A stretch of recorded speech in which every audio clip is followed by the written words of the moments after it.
Yeah, hello everyone again, and welcome to the next edition of the Pure Power series.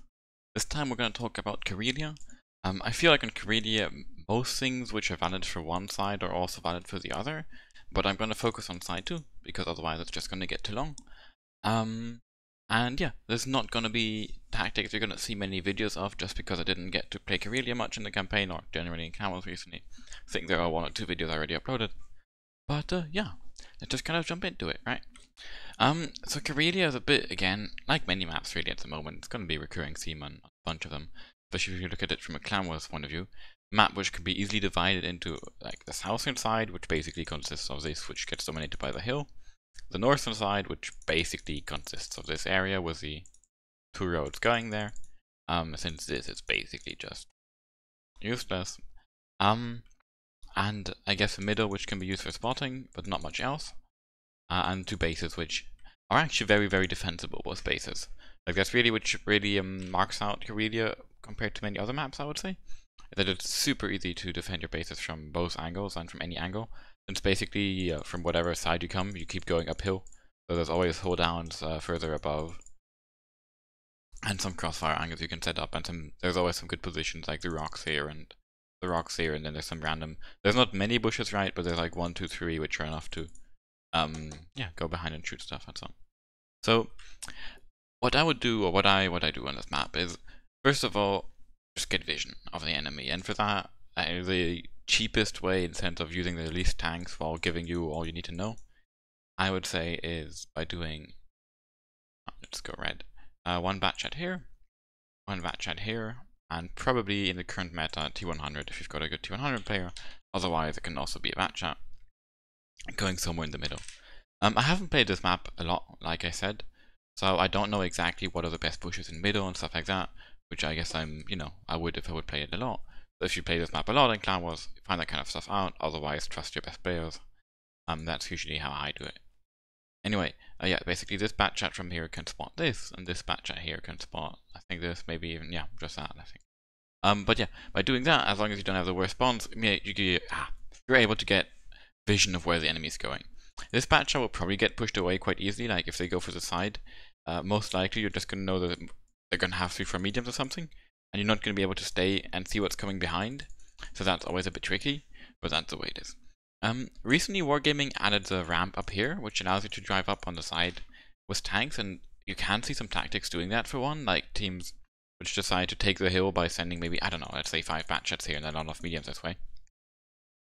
Which is pretty stupid in my eyes. But first of all, to make sure you can punish that, and also because you just have like single spotters going here from time to time, as well as in case of them having a spotter either going too aggressive, for example trying something like this or whatnot, or just getting spotted stupidly. I feel like at the beginning of the game you should have a bunch of snipers here.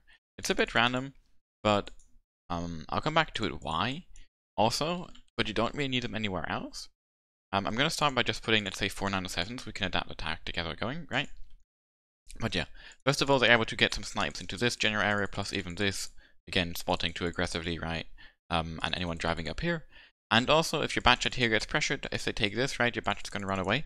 If they go aggressive and they see you have nothing else here than a bat chat, they can just go to this corner and kill your bat chat when he's running away, which is really unfortunate, especially if they take TVPs or bat chats going straight for here or whatnot. But if you've got like 3 907s which can go here and cover that, then it's very easy for him to just hide and then run away later or whatnot. So it's always good to have a few tanks here in that sense. And yeah, obviously having mediums best because can snipe, can run, and can do whatever else you need them to do later. And that's basically how I would play the map, is find out where the enemies are. If they're going north, I would try and block them quite far forward, because basically you can, and you don't need to give up the map control. And for doing that, I would basically want to put heavies in this general area from the beginning. While if they take south, there's not much point in holding all the way up here, I feel. You're better off just holding here in the back. So yeah, basically if they do that, you try and keep some spotting here. Maybe even try and get someone under the hill, like a 907 from here or something. Get this bat chat out and set up just, well, you don't need a lot of tanks over here to be able to control anyone coming. And then make sure you get as much map control up here as you can. So that definitely means you need to get like at least to here, but most likely here, and if possible, really you want to actually get kind of something like this, or even all the way under here, and then you can decide if you want to counter push the hill or counter push their base at some point and try and cap. And yeah, if they go north, basically you want to take the hill immediately, I would say you want to hold here, so again you have as much map control as possible basically, which you can still support. And then you can need to see. Try and basically always actually ends up quite important if you're against a very good enemy, and the battle becomes a bit stalematy to keep some control of the middle area, and then to take as much map control.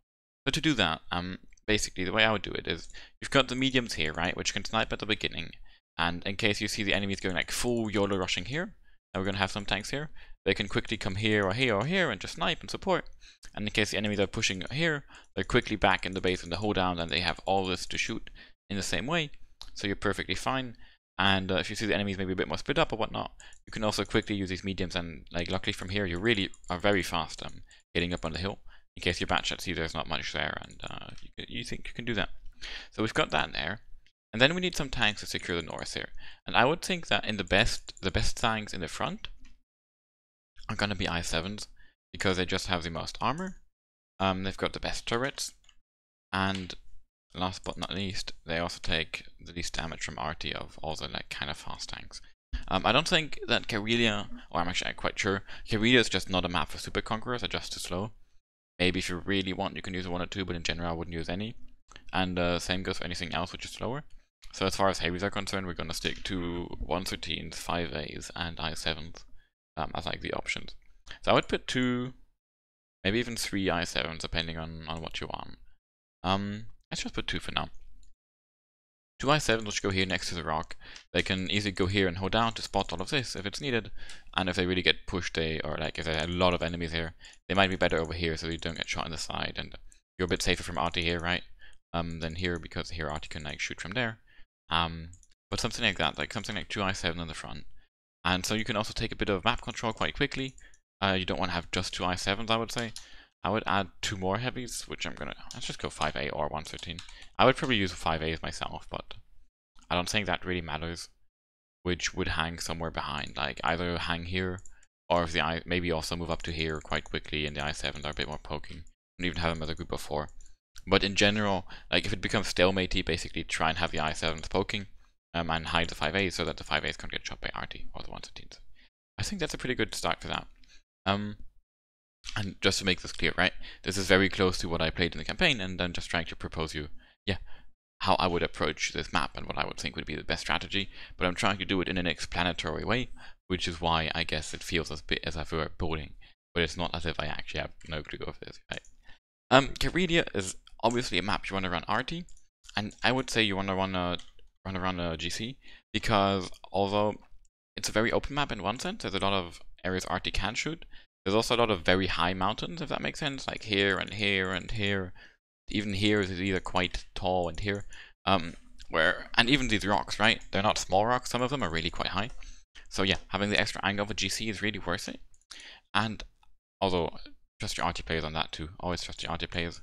I would also possibly, and I'm going to put that in blue for that, add a second RT on this map, whichever one it might be, maybe even a second GC. Because in Cloud, if you've got the 15 minutes, it definitely is a map where you can play over time. And it's a map where you can make it very hard for the enemy to push you. So yeah, that can make it quite safe.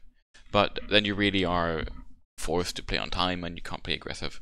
Like when I played in the campaign, I did play with 1 RT most of the time. Anyway, if we do it like this, we've got 12 or 13 tanks, depending on if we use 2 RTs, right? And that leaves us with a few tanks left. And I would normally, myself, against like a random enemy, finish off the tactic, something like this. I would add an STRV for sure. Let's go back to red, I think. I'll explain why in a second. Loop.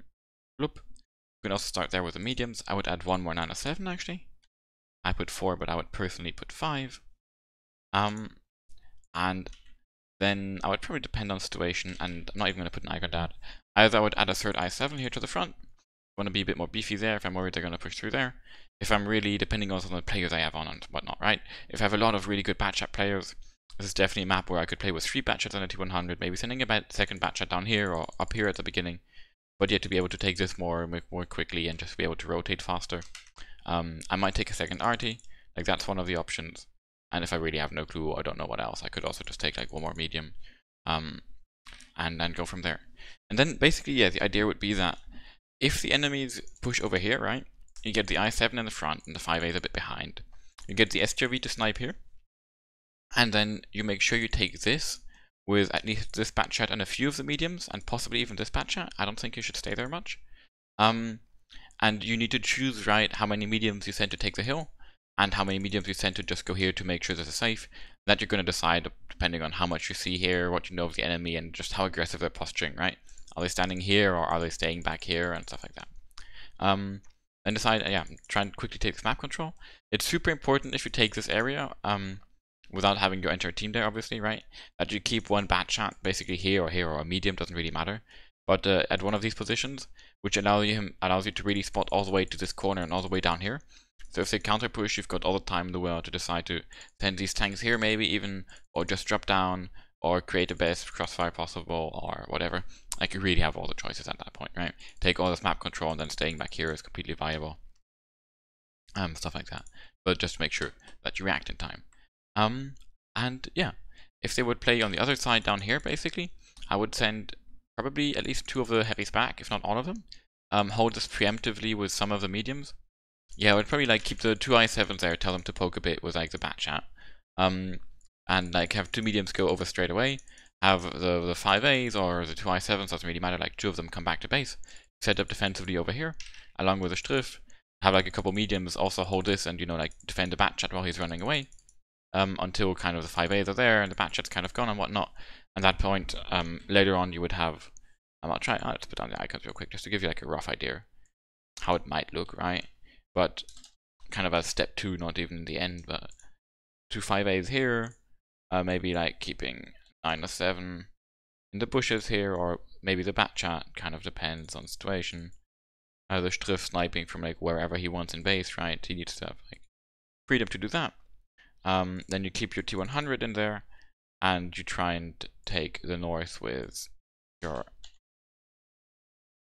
IS-7s, and like all the other mediums, which slowly, like maybe in groups of 2 or whatever, depending on situation, right? You rotate those up there, as well as your batchats. So you've got like 2 batchats over there, because I don't think you really need, like this one definitely runs away, T100 stays here, and this one probably isn't needed anymore at some point.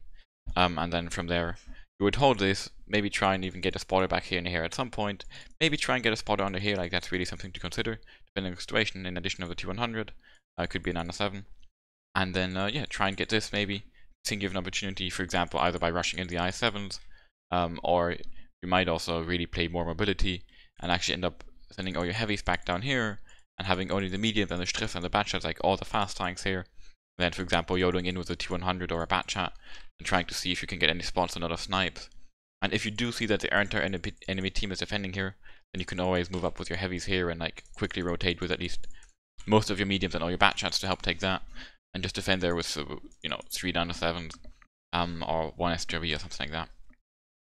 So basically, you're gonna try and figure out if you've got more RT or less RT, and if you've got less RT, you need to keep up the aggression, get the enemy driving into traps, or try and create a situation where you out-rotate them.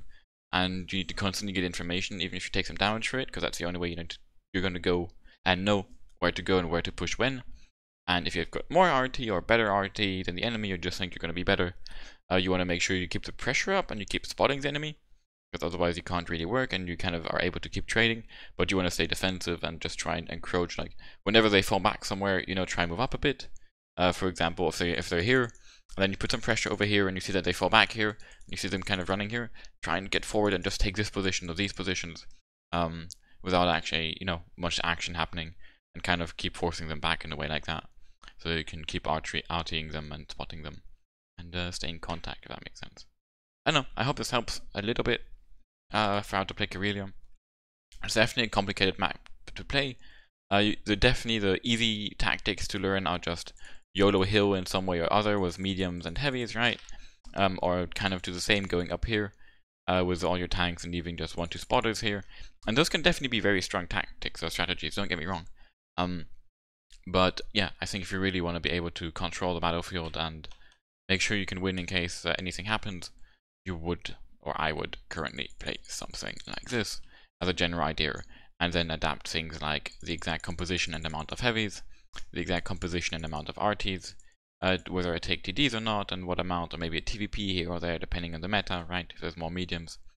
and how many mediums I have, and how many bat chats, which basically are the no WOT part, right? And play around with that. Yeah, definitely. Hope you enjoyed the video. Leave me a like and a comment, and maybe even share channel and so on. If you did, I hope you do. And see you next time. Bye bye. Genghis here.